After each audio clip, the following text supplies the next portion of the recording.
Kita akan melanjutkan pembacaan firman Tuhan.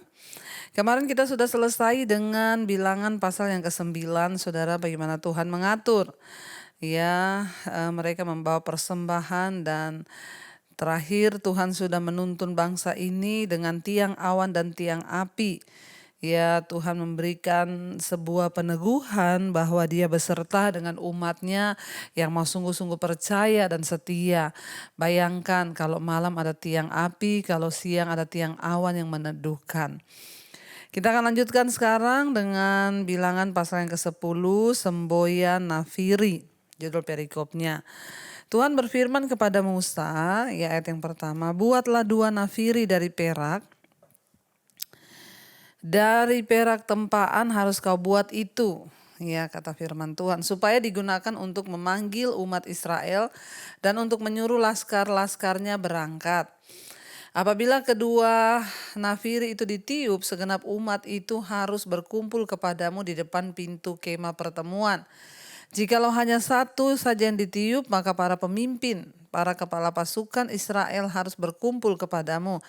Apabila kamu meniup tanpa semboyan, maka haruslah berangkat laskar-laskar yang berkemah di sebelah timur. Apabila kamu meniup tanda semboyan kedua kalinya, apabila kamu meniup tanda semboyan, maka haruslah berangkat laskar-laskar. Apabila kamu meniup tanda semboyan kedua kalinya, maka haruslah berangkat laskar-laskar yang berkemah di sebelah selatan. Jadi tanda semboyan harus ditiup untuk menyuruh mereka berangkat. Tetapi untuk menyuruh jemaah itu berkumpul, kamu harus meniup saja tanpa memberi tanda semboyan. Nafiri-nafiri itu harus ditiup oleh anak-anak Imam Harun. Itulah yang harus menjadi ketetapan untuk selama-lamanya bagimu turun-temurun. Dan apabila kamu maju berperang di negeri melawan musuh yang menyesakkan kamu, kamu harus memberi tanda semboyan dengan nafiri supaya kamu diingat di hadapan Tuhan Allahmu dan diselamatkan daripada musuhmu. Juga pada hari-hari kamu bersukaria, pada perayaan-perayaanmu dan pada bulan-bulan barumu haruslah kamu meniup nafiri itu. Kata firman Tuhan, pada waktu mempersembahkan korban-korban bakaranmu dan korban-korban keselamatanmu.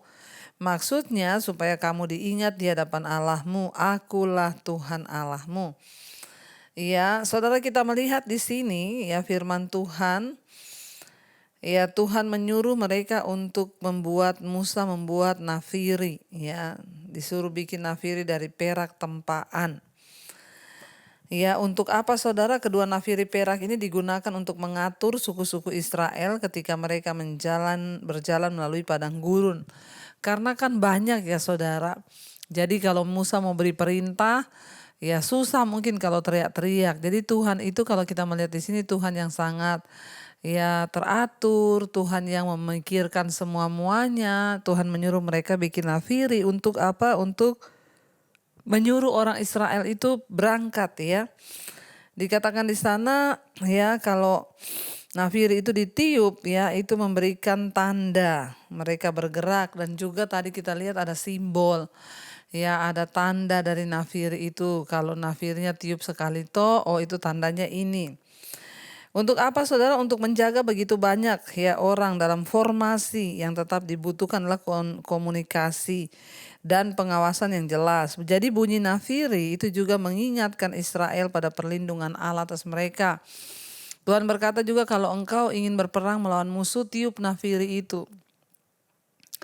Supaya apa? Supaya itu mengingatkan penyertaan Allah, bahwa mereka harus mengingat bahwa Tuhan itu hadir, Tuhan itu ada. Makanya kita ada lagu-lagu pujian di gereja, dengarkanlah suara nafiri memanggil semua umatnya. Jadi itu pertanda kalau nafiri berbunyi, berarti Musa memanggil bangsa itu, umat itu, atau pemimpin-pemimpinnya atau laskar-laskarnya. Dan nafiri itu juga tanda bahwa penyertaan Tuhan ada atas Israel, saudara. Dan kita akan lanjutkan sekarang pada ayat yang ke-11, saudara. Di sana dikatakan bangsa itu mengeluh berangkat dari Gunung Sinai, judul perikopnya. Pada tahun yang kedua, pada bulan yang kedua, pada tanggal 20 bulan itu, naiklah awan itu dari atas kemah suci tempat hukum Allah. Lalu berangkatlah orang Israel dari padang gurun Sinai menuju aturan keberangkatan mereka. Kemudian diamlah awan itu di padang gurun Paran. Jadi seperti yang kemarin sudah kita pelajari, kalau awan itu diam di atas mereka, maka mereka diam. Tapi kalau awan itu naik dan bergerak, maka mereka juga harus bergerak, segera berangkat ya. Akhirnya Tuhan menyuruh mereka pergi, saudara, bergerak ya. Lalu mereka akhirnya sampai ke padang gurun Paran. Bisa dikatakan itulah pertama kali mereka berangkat menurut titah Tuhan dengan perantaraan Musa. Untuk pertama kalinya mereka berjalan dengan tuntunan Tuhan lewat tiang awan dan tiang api. Ketika orang Israel mendekati tanah perjanjian, saudara, Musa itu mengutus para pemimpin. Ya, kemarin kan kita sudah belajar itu ya, dikatakan di sini. Mereka berhenti di gurun Paran. Dan inilah pertama kalinya mereka itu berjalan dengan tuntunan Tuhan. Jadi ayat 14, terdahulu berangkatlah laskar. Ya, inilah pertama kali mereka berjalan dan mengikuti tuntunan Tuhan lewat Musa. Ya, terdahulu berangkatlah laskar yang dibawa panji-panji Bani Yehuda menurut pasukan mereka. Yang mengepalai laskar itu ialah Nahason bin Aminadab. Ya, ayat yang ke-15, yang mengepalai laskar suku Bani Isakar ialah Nathanael bin Zuar, yang kemarin kita sudah baca ya. Jadi Tuhan menyuruh mereka berjalan suku demi suku dan diangkat satu kepala di tengah-tengah mereka. Wah, saya bayangkan begitu ribet, saudara, membawa bangsa ini di tengah padang gurun. Yang mengepalai laskar suku Bani Sebulon ialah Eliab bin Helon. Sesudah itu kemah suci dibongkar dan berangkatlah Bani Gerson dan Bani Merari yang mengangkat kemah suci itu. Kemudian berangkatlah laskar yang dibawa panji-panji Ruben menurut pasukan mereka. Yang mengepalai laskar itu ialah Elisur bin Sedeur. Jadi kita lihat mereka mulai membawa ya mesbah. Mereka membongkar ya kemah pertemuan, kemah suci itu dibongkar, lalu dibawa oleh mereka ke tempat di mana mereka akan pergi. Jadi selama perjalanan tuh kemah suci itu dibawa, saudara. Kemudian berangkatlah laskar yang di bawah panji-panji Ruben. Menurut pasukan mereka, yang mengepalainya ialah Elisur bin Sedeur. Yang mengepalai laskar suku Bani Simeon ialah Selumiel bin Zurisyadai. Yang mengepalai laskar suku Bani Gad ialah Elasyaf bin Reuel. Ya, sesudah itu berangkatlah orang Kehat yang mengangkat barang-barang tempat kudus. Kemah suci sudah dipasang sebelum mereka datang. Kemudian berangkatlah laskar yang dibawa panji-panji Bani Efraim menurut pasukan mereka. Yang mengepalai laskar itu ialah Elisama bin Amihud. Yang mengepalai laskar suku Bani Manasye ialah Gamaliel bin Pedasur. Ya, dan di sana dikatakan yang mengepalai laskar suku Bani Benyamin ialah Abidan bin Gideoni. Sebagai barisan penutup semua laskar itu berangkatlah laskar yang dibawa panji-panji Bani Dan. Menurut pasukan mereka, yang mengepalai laskar itu ialah Ahieser bin Amisyadai. Yang mengepalai laskar suku Bani Asyer ialah Pagiel bin Okran. Yang mengepalai laskar suku Bani Naftali ialah Ahira bin Enan. Itulah aturan keberangkatan orang Israel menurut pasukan mereka ketika mereka berangkat.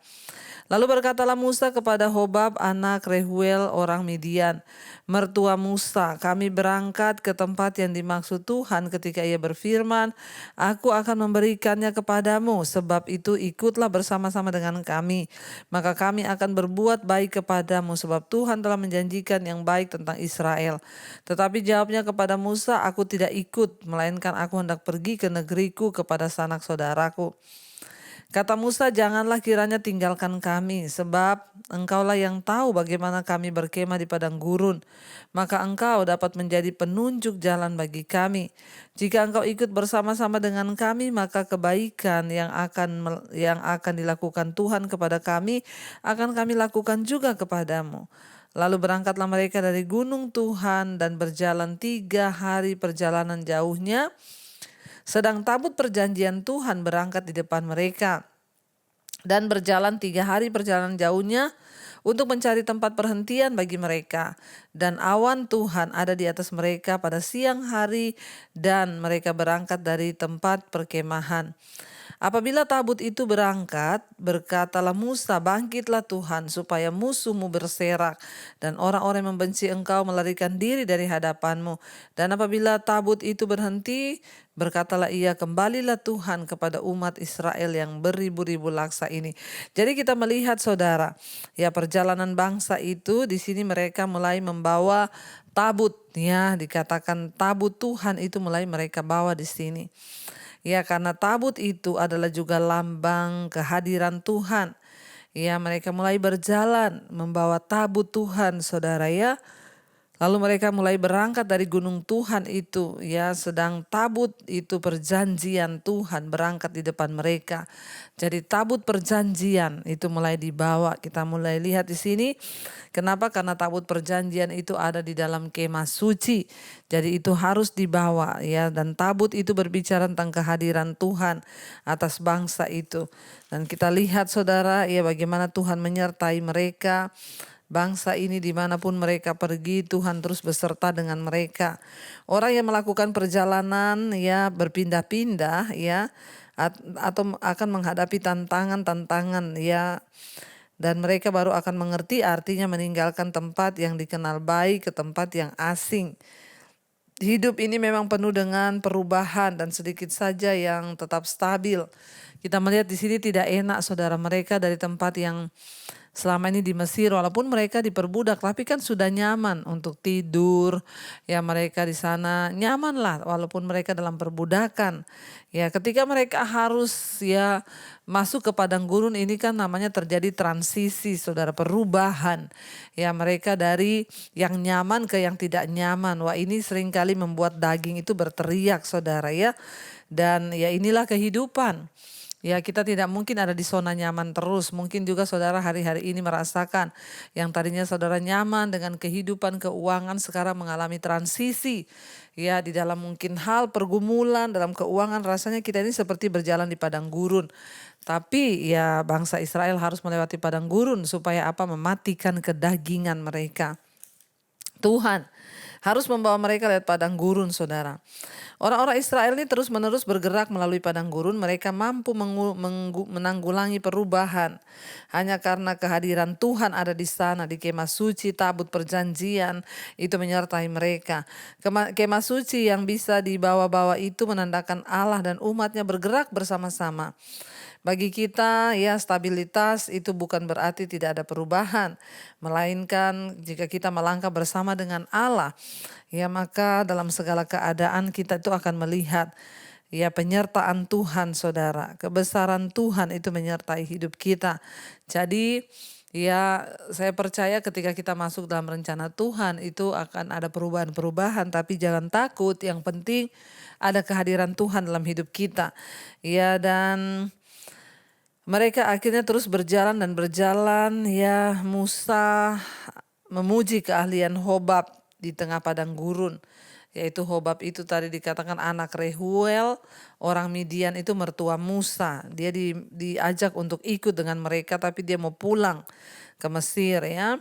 Dan Musa membuat Hobab mengerti bahwa ia sangat dibutuhkan untuk penunjuk jalan di padang gurun itu, saudara. Orang tidak mungkin ya mengetahui bahwa ya kita itu menghargai mereka kalau kita tidak memberitahu seperti Musa memberitahu ya kepada Hobab ini anak Rehuel orang Midian, mertua Musa, saudara. Dia bilang kami sangat membutuhkan engkau. Ya, dan saya berjanji kata Musa, apa yang Tuhan lakukan kebaikan kepada kami itu juga akan kami lakukan kepadamu ya. Dan akhirnya mereka mulai berjalan dan berjalan. Ya, dan tabut perjanjian itu dibawa, saudara.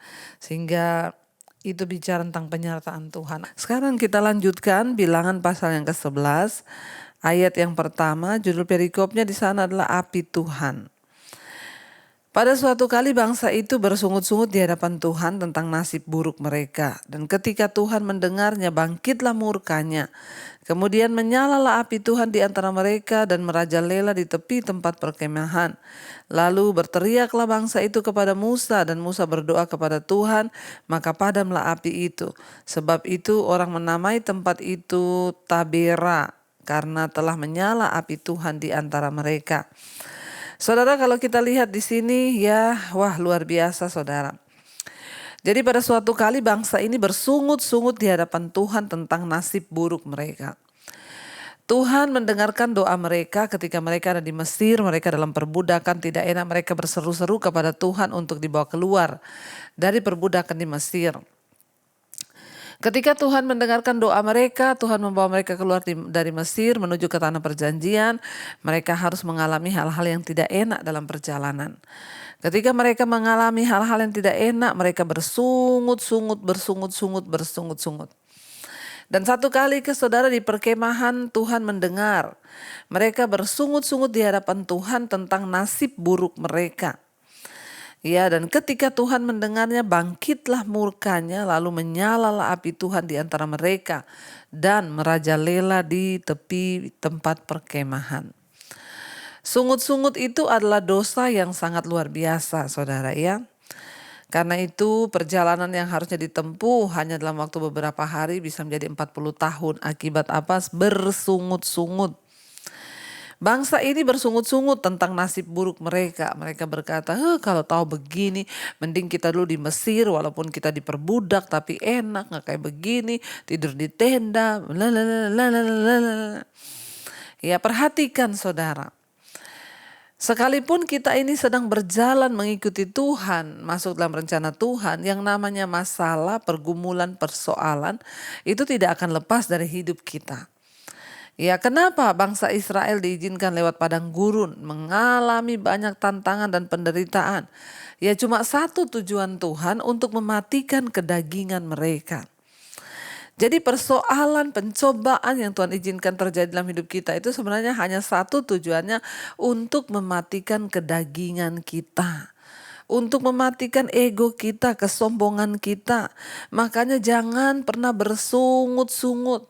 Ya, apa itu bersungut-sungut? Tidak terima dengan keadaan.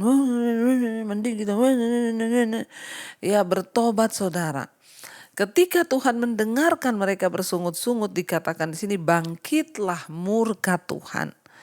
Ya, lalu api tiba-tiba menyala saudara, membakar perkemahan mereka. Untung masih di tepi. Lalu mereka datang kepada Musa, lalu Musa berdoa meminta pengampunan kepada Tuhan. Ya, maka padamlah api itu. Saudara bisa bayangkan, ya, kalau bukan karena perkenanan Tuhan, ya api itu menyala terus ya, dan Tuhan tidak memadamkannya, maka terjadilah kebakaran hebat. Karena ini api dari Tuhan, siapa yang bisa memadamkan? Hanya doa Musa, ketika Musa berdoa meminta pengampunan, ya maka Tuhan itu ya memadamkan api itu. Kita belajar saudara malam ini. Kita belajar dari orang-orang Israel yang terus mengeluh dan mengeluh dan mengeluh. Ya, dan mereka tidak pernah memandang secara positif kepada masalah yang mereka hadapi. Mereka itu selalu hanya pandangannya itu negatif, negatif, dan negatif. Jadi bangsa itu mengeluh satu kepada yang lain. Mereka itu saling mengeluh, tidak menerima keadaan. Ya, dan tidak ada yang terselesaikan dengan mengeluh dan mengeluh. Dan akhirnya Musa membawa keluhannya kepada Allah dan dapat mengatasi setiap masalah. Saudara, banyak dari kita hari-hari ini yang terus mengeluh. Ya, mari kita belajar supaya tidak mengeluh dalam keadaan apapun. Kita berdoa dan berserah saja kepada Tuhan. Ya, karena mengeluh itu tidak ada artinya. Ibu-ibu jangan banyak mengeluh. Ya, bapak-bapak dan semua kita jangan banyak mengeluh, tapi berserah kepada Tuhan. Ayat yang keempat, judul perikopnya, Tuhan berjanji memberi daging. Ayat yang keempat, orang-orang bajingan yang ada di antara mereka kemasukan nafsu rakus. Ya, dan orang Israel pun menangislah pula, serta berkata, siapakah yang akan memberi kita makan daging?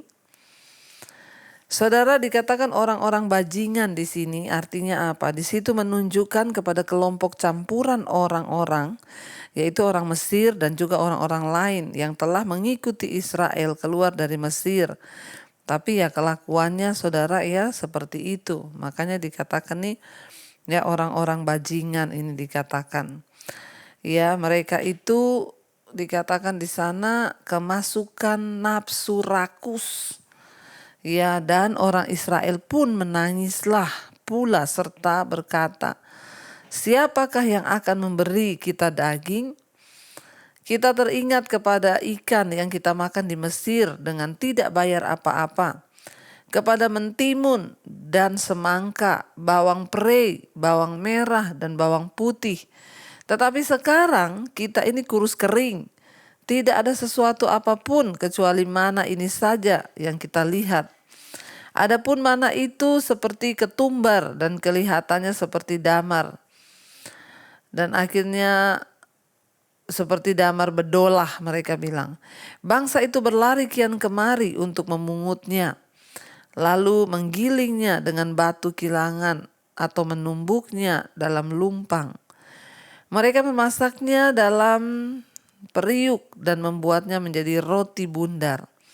Rasanya seperti rasa panganan yang digoreng. Dan apabila embun turun di tempat perkemahan pada waktu malam, maka turunlah juga mana di situ. Saudara, ya ketidakpuasan itu terus muncul kepada orang Israel. Ya apabila mereka mengalami sesuatu yang tidak enak, ya mereka bersungut lagi. Mereka bilang, ingat di Mesir bisa makan ya pakai bawang merah, bawang putih. Di Mesir bisa makan enak, makan ikan gak usah bayar. Sementara kita ini di tanah ya, di padang gurun, tiap hari cuma makan mana dan mana. Ya, ketika ketidakpuasan muncul, saudara, itu akibat dari apa? Dari perhatian yang bergeser.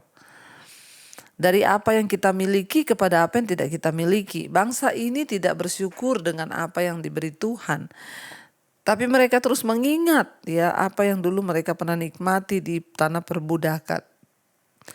Bangsa Israel kelihatannya tidak memperhatikan apa yang Allah sedang kerjakan bagi mereka.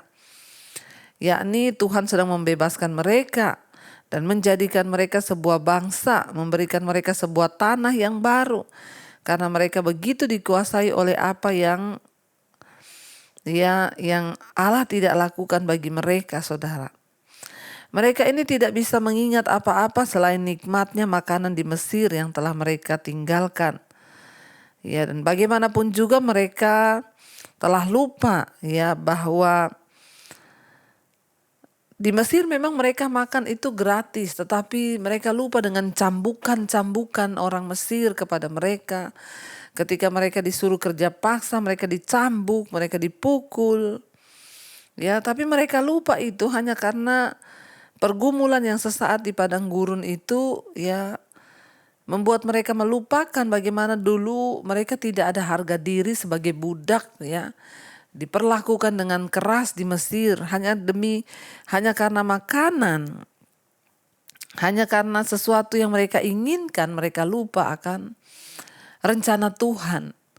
Hati-hati saudara ya, kedagingan, kerakusan, ketamakan kita seringkali akan membuat kita ini lupa akan rencana Tuhan. Memang menggenapi rencana Tuhan itu berat, tidak mudah dan tidak enak. Ya, ketika saya harus menjalani hidup saya tinggalkan keluarga saya dan memilih mengikuti Tuhan. Saya seperti masuk di padang gurun. Tidak enak, saya meninggalkan segala kenyamanan di rumah orang tua saya. Saya memasuki padang gurun yang rasanya tidak ada orang yang bisa menolong saya di sana. Ya, dari tempat yang nyaman, saya harus masuk ke tempat yang tidak nyaman. Di kos-kosan, kadang makan, kadang gak makan. Ya, kalau saya mau berteriak dan mau mengeluh, ya bisa saya mau mengeluh. Kenapa ikut Tuhan seperti ini? Tapi saya tahu bahwa rencana Tuhan itulah yang terbaik bagi hidup saya. Dan saya tidak akan pernah menoleh ke belakang. Setelah saya memutuskan mengikuti Yesus waktu saya lulus SMA, saudara, tahun 95. Ya, saat itu juga saya tinggalkan semua kenyamanan, masuk di padang gurun. Karena saya tahu, ya kenapa Tuhan izinkan kita masuk di padang gurun, supaya kedagingan kita ini dihilangkan. Memang berat, daging itu berteriak, saudara, pengen kembali kepada hal yang enak. Tetapi iman kepada Tuhan dan rencana Tuhan atas hidup kita, itulah yang terpenting. Bukan hanya kenikmatan sesaat seperti bangsa Israel, hanya ingat-ingat daging. Ya, sehingga mereka lupa bahwa dulu mereka hidup dalam perbudakan. Kita ini semua hidup dalam perbudakan dosa. Saya tidak akan pernah memilih kembali. Kenapa? Karena hidup saya yang lalu itu saya diperbudak oleh dosa, saudara. Saya bersyukur Tuhan pilih saya, sekalipun berat saya harus jalani. Puluhan tahun saya berjalan di padang gurun. Tetapi hari-hari ini saya mau bersaksi kepada saudara. Saya mengalami yang namanya tanah perjanjian yang Tuhan berikan itu kepada kita. Ya, jangan biarkan saudara hanya karena hasrat kita, hanya keinginan kita yang begitu menyita perhatian kita sehingga kita lupa akan rencana Tuhan yang besar ya dalam hidup kita. Bangsa ini begitu terikat kepada kedagingan, saudara. Sehingga mereka lupa bagaimana cara Tuhan membebaskan mereka. Mereka lupa dengan pemberian-pemberian Allah dalam kehidupan mereka. Mereka lupa dengan mana yang Tuhan berikan, kesehatan. Ya, bahkan Tuhan melindungi mereka dengan tiang awan dan tiang api. Ya, seberat apapun perjalanan kita hari-hari ini, mari pastikan bahwa penyertaan Tuhan itu terpenting dalam hidup kita, saudara. Ya, lalu dikatakan di sana, ya, mereka marah-marah, saudara. Ya, ketika Musa, ayat yang ke-10, ketika Musa mendengar bangsa itu, yaitu orang-orang dari setiap kaum, menangis di depan pintu kemahnya, bangkitlah murka. Ya, murka Tuhan dengan sangat, dan hal itu dipandang jahat oleh Musa. Lalu berkatalah Musa kepada Tuhan, mengapa kau perlakukan hamba-Mu ini dengan buruk? Dan mengapa aku tidak mendapat kasih karunia di matamu, sehingga engkau membebankan kepadaku tanggung jawab atas seluruh bangsa ini? Akukah yang mengandung seluruh bangsa ini, atau akukah yang melahirkannya? Sehingga engkau berkata kepadaku, ya, pangkulah dia seperti pak pengasuh memangku anak yang menyusu, berjalan ke tanah yang kau injakkan dengan bersumpah kepada nenek moyang. Saudara, kita melihat di sini ya Musa itu sampai ya stres, saudara. Melihat bangsa ini terus ya bersungut, mempersalahkan Musa, ingin kembali ke Mesir. Ya, Musa itu juga stres, lalu melihat murka Tuhan. Rasanya Musa juga berada di dalam ya dua. Ya, dia melihat salah satu pihak itu bangsa Israel, di satu pihak itu Tuhan. Ya, saya bisa mengerti sebagai hamba Tuhan, orang yang dipilih Tuhan. Musa ini sampai protes kepada Tuhan. Dia bilang, kenapa Tuhan? Ya, dia bilang, kenapa engkau itu berbuat jahat, ya? Hal apa yang kau pandang jahat kepadaku, kata Musa. Lalu ya, mengapa kau perlakukan hamba-Mu ini dengan buruk? Dan mengapa aku tidak mendapat kasih karunia di matamu, sehingga engkau membebankan tanggung jawab atas bangsa ini ke dalam pundakku? Tidak gampang, saudara, menjadi hamba Tuhan ya seperti Musa pada saat itu. Menghadapi umat yang keras kepala. Di satu sisi Tuhan menyuruh dia melakukan ini, di satu sisi bangsa ini memberontak. Ya, tetapi Musa tidak berdaya di tengah keterbatasannya. Dia datang pada Tuhan dan dia berkata, Tuhan, ya, akukah yang melahirkan bangsa ini sehingga engkau memberikan tanggung jawab kepadaku atas bangsa ini? Bukan aku yang melahirkan mereka. Apakah aku ini bapak pengasuh mereka yang harus menuntun mereka ini seperti seorang anak masuk ke satu tanah yang engkau janjikan? Kenapa? Ya, Musa berkata, kenapa aku yang engkau pilih? Saudara, ya keluh kesah mereka itu kepada Musa telah membuat Musa itu juga berat, saudara. Ya, Musa marah dan Musa kecewa. Dan dia berkata, kenapa aku yang dipilih? Ya. Musa berkata ayat 14, aku seorang diri tidak dapat memikul tanggung jawab atas seluruh bangsa ini. Sebab berat, sangat terlalu berat bagiku. Jika engkau berlaku demikian kepadaku, sebaiknya engkau membunuh aku saja. Jika aku mendapat kasih karunia di matamu, supaya aku tidak harus melihat celakaku. Saudara, bayangkan sampai Musa itu ngomong sama Tuhan, bunuh saja aku. Ya, aku sudah tidak kuat. Ya, bunuh saja aku daripada aku harus diberikan tanggung jawab kepada bangsa ini. Ayat 16, lalu berfirmanlah Tuhan kepada Musa, kumpulkanlah di hadapanku dari antara para tua-tua Israel 70 orang, yang kau ketahui menjadi tua-tua bangsa dan pengatur pasukannya. Kemudian bawalah mereka ke kemah pertemuan, supaya mereka berdiri di sana bersama-sama dengan engkau. Maka aku akan turun dan berbicara dengan engkau di sana, lalu sebagian dari roh yang hingga padamu itu akan kuambil dan kutaruh atas mereka. Maka mereka bersama-sama dengan engkau akan memikul tanggung jawab atas bangsa itu. Jadi tidak usah lagi engkau seorang diri memikulnya. Tetapi kepada bangsa itu haruslah kau katakan, kuduskanlah dirimu untuk besok. Maka kamu akan makan daging, sebab kamu telah menangis di hadapan Tuhan dan berkata, siapakah yang akan memberi kami makan daging? Ya, begitu baik keadaan kita di Mesir, bukan? Tuhan akan memberi kamu daging untuk dimakan. Bukan hanya 1 hari kamu akan memakannya. Bukan 2 hari, bukan 5 hari. Bukan 10 hari, bukan 20 hari. Tetapi genap sebulan lamanya. Sampai keluar dari dalam hidungmu dan sampai kamu muak. Karena kamu telah menolak Tuhan yang ada di tengah-tengah kamu. Dan menangis di hadapannya dan berkata, untuk apakah kita keluar dari Mesir? Tetapi kata Musa, bangsa yang ada bersama aku ini berjumlah 600.000 orang berjalan kaki. Namun engkau berfirman, daging akan kuberikan kepada mereka, dan genap sebulan lamanya mereka akan memakannya. Dapatkah sekian banyak kambing domba dan lembu sapi disembelih bagi mereka sehingga mereka mendapat cukup? Atau dapatkah ditangkap segala ikan di laut bagi mereka sehingga mereka mendapat cukup? Tetapi Tuhan menjawab Musa, masakan kuasa Tuhan akan kurang untuk melakukan itu? Ya, sekarang engkau akan melihat apakah firmanku terjadi kepadamu atau tidak. Musa meragukan Tuhan, saudara. Musa bilang, ini rakyat yang berjalan dengan aku ini jumlahnya 600.000 orang. 600.000 orang, bagaimana mereka akan makan daging sebulan? Apakah cukup kambing domba ini? Ya, apakah akan cukup semuanya? Musa protes kepada Tuhan. Saudara, Musa lupa bahwa dia sedang berbicara dengan Tuhan pencipta langit. Dan Tuhan berkata, ya, masakan aku Allah tidak dapat melakukannya itu bagi kamu? Masakan aku Tuhan tidak bisa melakukannya bagi bangsa ini?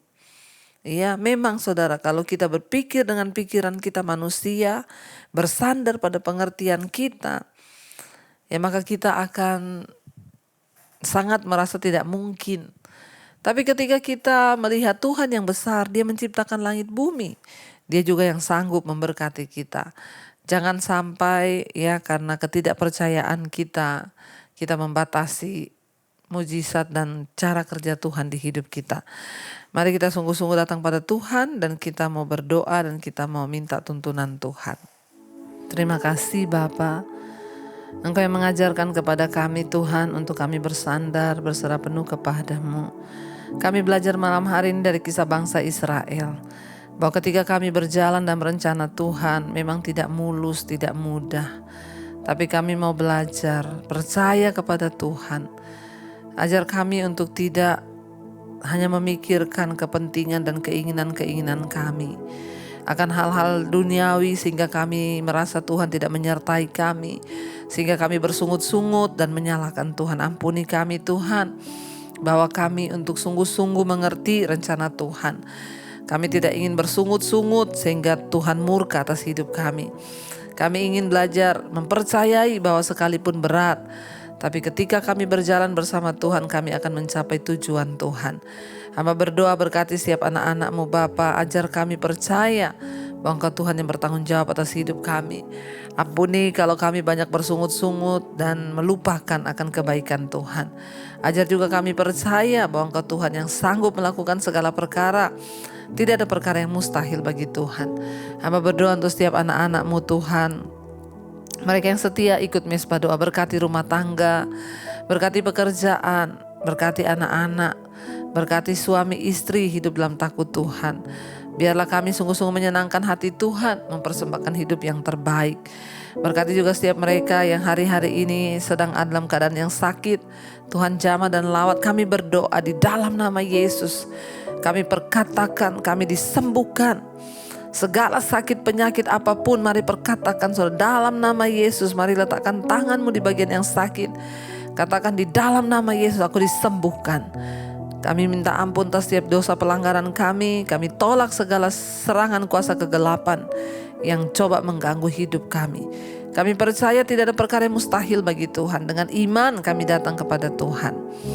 Bapa, Engkau memberkati setiap mereka yang terikat dengan kuasa-kuasa kegelapan, yang ingin bertobat. Tuhan berkati dan berikan kuasa-Mu Bapa, untuk lepas dari kenajisan, percabulan, homoseksual, lesbian, untuk lepas dari perselingkuhan, rokok, minuman keras, obat-obatan terlarang, narkoba, untuk lepas dari segala hal-hal yang tidak berkenan, judi, yang terikat dengan amarah, kepahitan, dendam, ketakutan, kekhawatiran. Kami hancurkan kuasanya di dalam nama Yesus.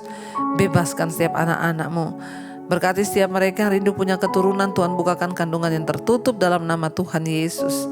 Kami membuka hati dan tangan kami malam ini untuk menerima berkat Tuhan. Diberkatilah Engkau dalam hidupmu. Diberkati rumah tanggamu, diberkati pekerjaanmu, diberkati kesehatanmu, diberkati keuanganmu. Dan Engkau akan menjadi berkat bagi banyak orang. Karena itu terimalah kiranya berkat dari Allah Bapa, cinta kasih Tuhan Yesus Kristus, penyertaan Allah Roh Kudus menyertai hidup kita. Mulai hari ini bahkan sampai kali yang kedua Tuhan Yesus datang menjemput kita. Nama kita tercatat di dalam kitab kehidupan. Dalam nama Tuhan Yesus yang percaya diberkati Tuhan, katakan bersama, amin, amin, amin.